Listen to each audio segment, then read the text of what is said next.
ጀምሮ ሲያዘጋጃት ይኖራል። እግር የተፈጠረበት የመጀመሪያ ዓላማ መራመድ ነው። ለሴት ልጅ ግን ከመራመድ በላይ እግር ውበት እንደሆነ እንድታስብ በስነ ጽሑፉ በፊልሙ አእምሯ ውስጥ ሲታጭቅባት ኖሯል።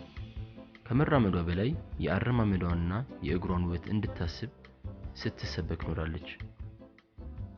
ለዚህም ነው ከፊታቸው የተነጠፈውን እሾህ ይሁን ጠጠር ረግጠውና ዋጋ ከፍለው ወዳሰቡበት ከሚራመዱ ሴቶች ይልቅ ከየትም ባገኙት ሳንቲም የውበት ሳሎኑን ጎልተው እግራቸውን የጥፍር ቀለም ሲያስቀቡና ተረከዛቸውን ሲያስፈገፍጉ የሚውሉ ዘመነኞች የሚበዙት። እግራቸው ከለሰለሰ በኋላ አዝሎ የሚያሻግር ወንድ ቁጭ ብሎ ሲጠብቁ ይኖራሉ። ለብዙሃኑ ወንዶች ጠንካራ የሴት ልጅ አገርን ያቆመ ሳይሆን ሴትነትን የገፋ መስሎ ነው የሚታያቸው። ለዚህ ነው በስራ ስለ ደደረ የሴት መዳፍ ዘፋኙም መዝፈን ገጣሚው መግጠም የማይወደው። ድንጋይ ፈልፍሎና እምነ በረድ ጠርቦ ውብ የእጅ ጣት ያላት ሴት ሐውልት የሚያቆመው ቀራጺ ግን ተመልከተው በስራ የጎለደፈው ነው ታገኘዋለህ።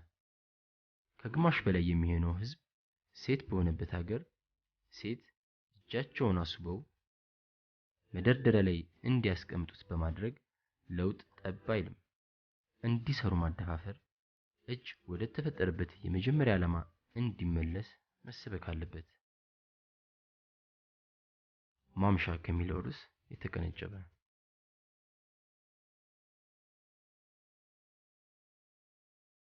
የዛሬ ቆይታ ይህን ይመስላል። በሌላ ቪዲዮ በሌላ ርዕስ ከምንገናኝ ድረስ መልካም ቆይታ። እንዲሁም ላይክ፣ ሼር፣ ሰብስክራይብ እንዲሁም የደወል ምልክቱን በመጫን ቤተሰብ ይሁኑ። አጋር ዩቲዩብ ከአጋሪዎቹ